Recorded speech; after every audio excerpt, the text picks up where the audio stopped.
Hey guys, Ramsey here. Welcome to another video. Today I have a first impression.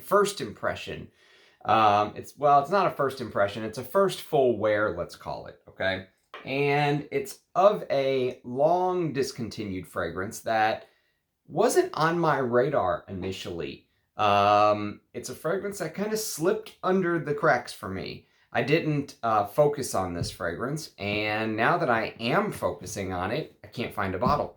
And I've said this before, I want to put out the kind of content that I want to put out. And really that comes down to going in the fragrance world wherever I want to go. Even if that means talking about a long lost discontinued fragrance that, most channels wouldn't touch because it's not hopping, it's not hip, it's not something that is going to get all the clicks and the views. I don't care about that.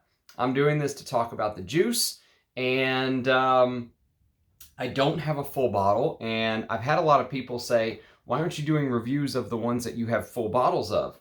Well, I will get to that. My plan is to review every single one of these bottles, a full review, ultimately. Now, that's going to take years, but I don't have a full bottle of this, so I probably won't be giving a real review, but I want to talk about it because it deserves to be talked about. It's a fragrance called Boss Spirit. Now, look at this bottle. Looks like a skyscraper or something, doesn't it? This is a mini of what the actual bottle looks like. This is a 5 ml mini that I scored of Boss Spirit. And I just did a fresh spray. Now, I decanted it, and so when I decanted the Xerjoff Richwood the other day, someone came back and said, oh God, the juice color's all wrong. No, my decants are like gradient, tiered. So what you're seeing is something completely different. It's giving off a reflection from the color of the decant. So don't worry about the color of the juice. That's the color of the juice. And I want to talk about this fragrance because this is a special masculine fragrance that came out at the very end of the 80s. Boss released some absolute bangers in the 1980s to me. I would put this right up there with my other two favorite Hugo Boss scents. I've talked about Boss number 1 ad nauseum. It's probably my favorite honey fragrance from 1985, and I've also talked about Boss Sport a lot, although not as much. It has gotten a mention a couple times on my channel, and Boss Sport is one of my favorite sport fragrances. I thought it was my favorite sport fragrance until I discovered Antaeus Sport the other day. Antaeus Sport might have leapfrogged Boss Sport, but either way, Boss Sport is a fantastic fragrance, and so is this. This might be the last of the great Hugo Boss fragrances, to my mind. 1989 is the release. Let me tell you about the fragrance and how it opens, okay? So I had been on my left hand for about, 7 hours, and I can smell the dry down, and I just did a fresh spray on my right hand. Oh man, this fragrance is perfect for spring for me. So let me give you the way that it starts. And Fragrantica says it's a woody Chypre fragrance. I don't know if I would call this a Chypre fragrance. It almost feels like more of a fougere because it has geranium and lavender and stuff like that. It almost feels like it's a shapeshifter. But here's the notes: Artemisia, wormwood, galbanum, mint, aldehydes. Now think about that 4 trio of green notes I just mentioned: Artemisia, wormwood, galbanum, mint. I showed this in my This Is Not a Top 10 mint video, and you do get this mint opening, but more than anything else, you get this bitter herbal-like smell because there's also the note of tarragon. And somehow the tarragon mixing with the Artemisia and the wormwood gives off one of the most realistic cannabis smells that I've ever smelled in the first couple minutes. Very realistic cannabis smell. Although it's not listed, there is no cannabis listed in the notes. I think it's just a mixture of the green wormwood, Artemisia, galbanum, mint, tarragon with the lavender and geranium. And it's a big opening. And the reason it's a big opening is because of the aldehydes.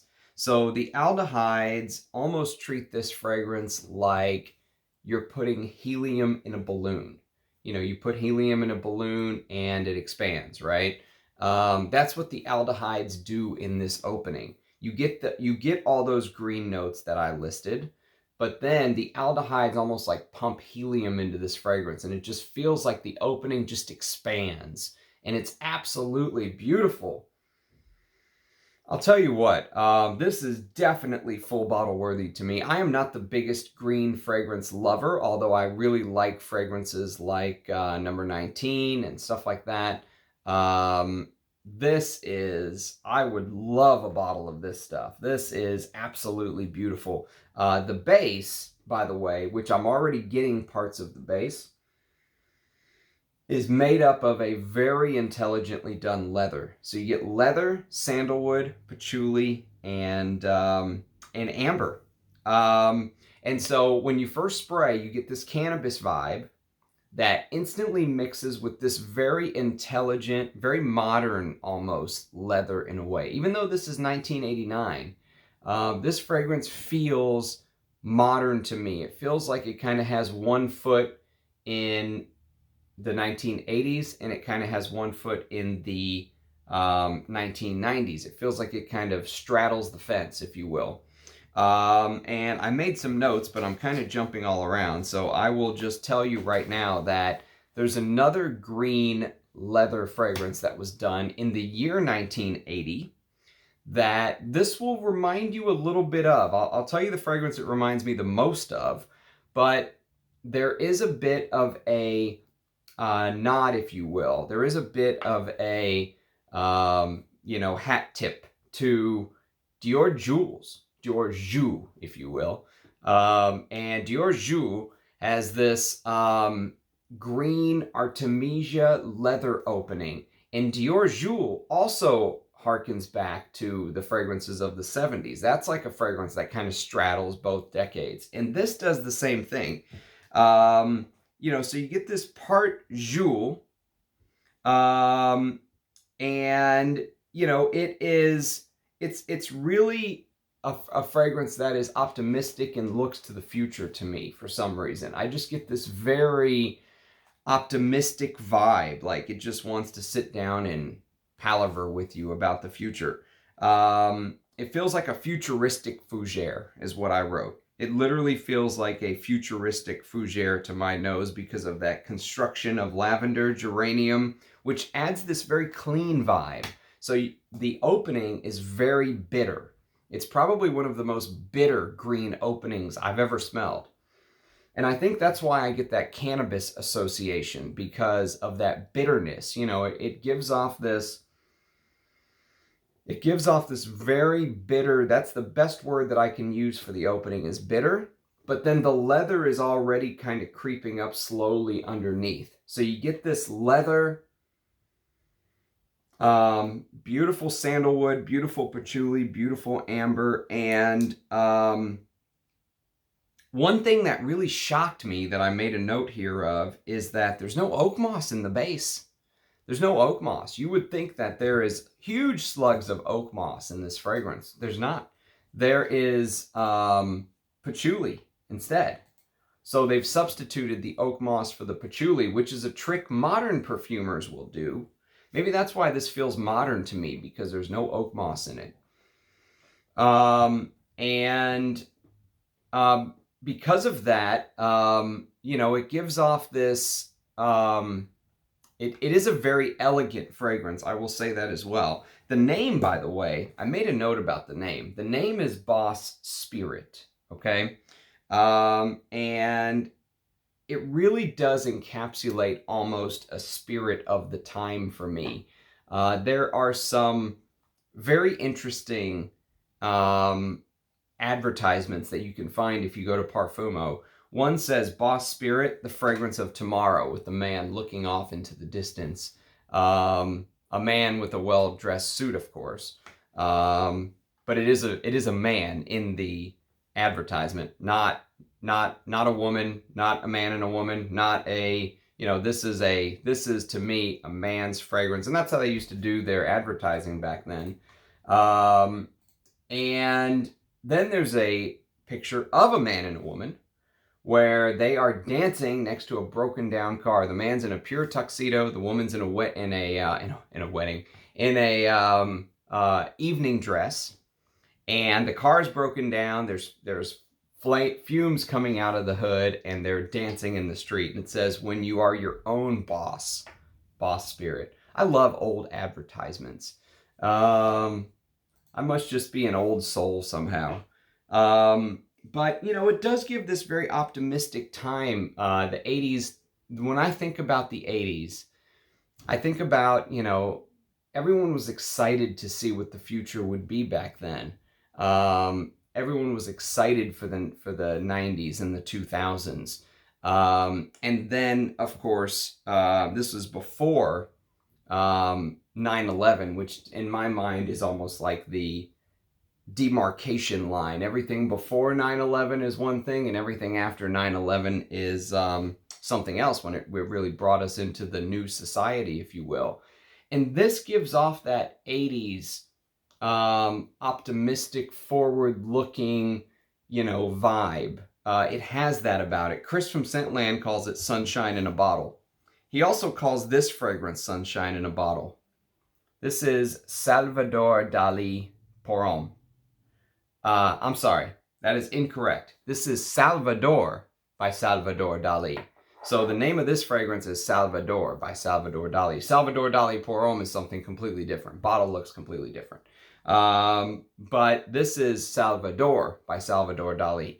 And this is probably the closest, this is probably the closest fragrance to Boss Spirit. This came out a couple years after Boss Spirit.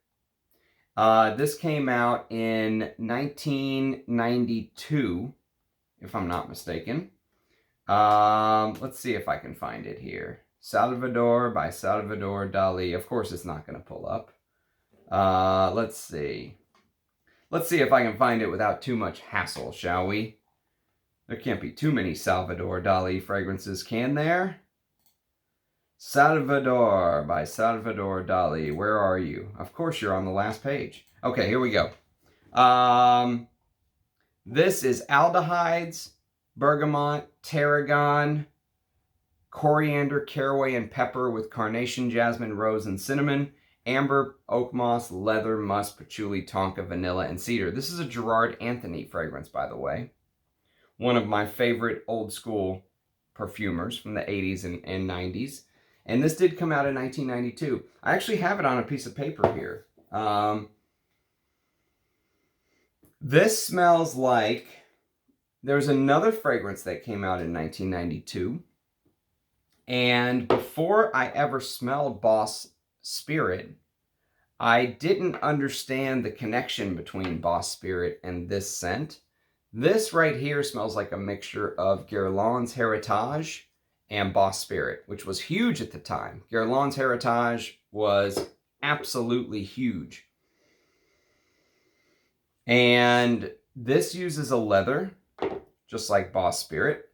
It uses a patchouli, just like Heritage. So there's some blending, some taking, some borrowing, let's say, from the noses at the time. But this is a fantastic fragrance. I can't find a full bottle of this for under $200 on eBay in America or anywhere really. It's a pure unicorn. You got to pay big money for it. Even a Nuge doesn't have a bottle. And I really like this, but it doesn't seem as bitter in the opening. It seems a little bit more like the opening of Heritage, and then it starts to go into that Boss Spirit dry down. Now that we're 10 minutes in, this is getting closer and closer to Salvador by Salvador Dali. And so it's interesting. I really like this. I really like this DNA. This is very unique, especially for today. There's nothing that I can think of that is this bitter green, this very, very bitter. Zero sweetness in this fragrance. Absolutely no sweetness in this fragrance at all. And that's why that picture of the man looking off to the future with the beautiful suit, I can really connect with that. That is something that I would buy this fragrance right now if I could, but I'm just refusing to spend the money on a full bottle.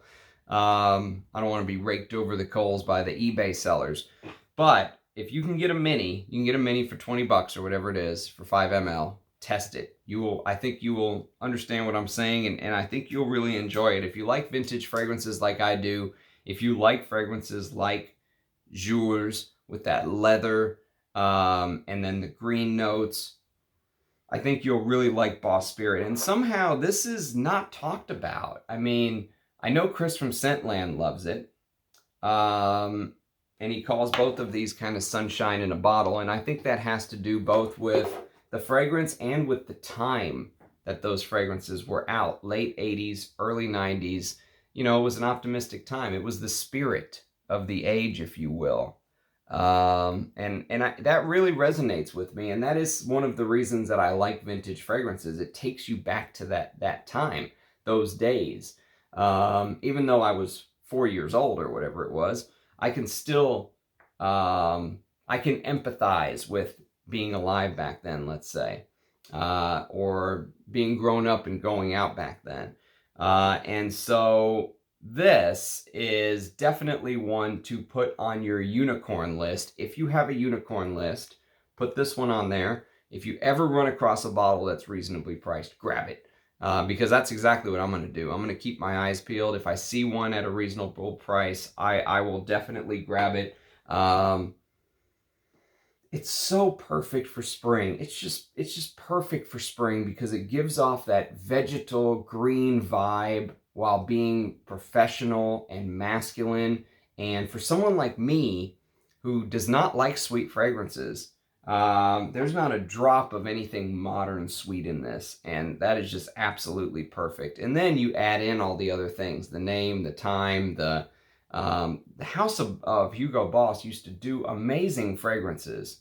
And, you know, even though I haven't given this enough wears to give you longevity, projection, any of that stuff, which I really don't care about normally anyways, I wanted to do this first impression, and this is a first impression, by the way. Keep that in mind. My thoughts could change, but I wanted to do this first impression because it's something that I kind of wanted to put on the radar for people who have my taste, who like vintage fragrances. This is one to look out for. And somehow in my journey, this was overlooked. It was something that I went, yeah, okay, I mean, I've got Salvador by Salvador Dali. That's good enough for me. And probably if I had never smelled this, it would have stayed good enough for me. Now that I've smelled it, I'm gonna keep it on the unicorn list.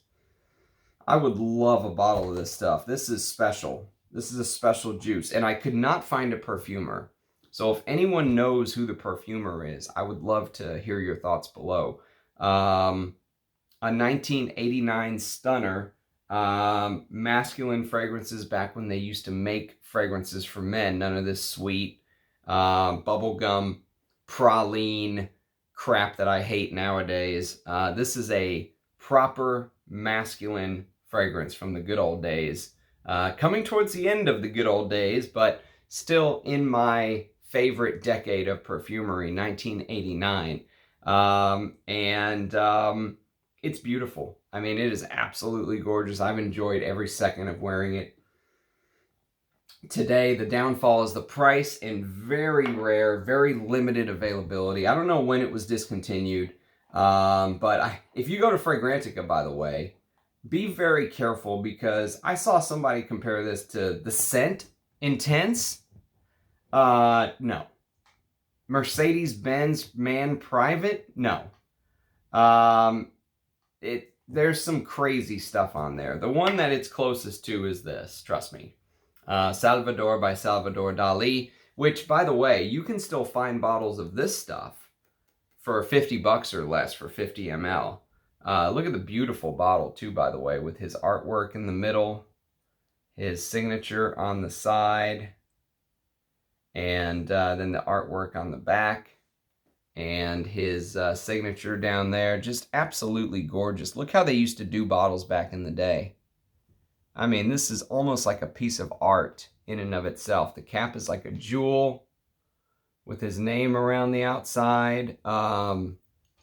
Beautiful. If you can't find Boss Spirit, go for Salvador by Salvador Dali. Or do what I'm going to do and try to do both. But this is something that I wanted to do. So I'm knocking out some of these early impressions on fragrances. I have no ability to be able to do a regular review later. And then once we're done with some of the lists and stuff like that, I'll get to the real reviews. I'll do full reviews on a lot of these fragrances for you guys. But it feels like a futuristic fougere. The aldehydes really make that opening cannabis green bitter feel just absolutely pop. It's a beautiful opening. It's definitely not a fragrance that's made to sell when you first spray the fragrance and sniff it at the department store. This fragrance would maybe put modern men off. And I don't think many women would want to smell this, smell like this very bitter green. To me, this leans big time masculine if you're talking about traditional men versus women scent. There may be some women who love this stuff, but to me, this is out and out masculine with the leather, the green notes, the lack of sweetness. And this was built for a time when you would wear your fragrance and, you know, take it home and wear it for a month or 2 or 3 or 6 before you decided whether you really liked it or not. Not spray it on, make a decision at the department store in 10 seconds, and then get home and decide that you hate it. No.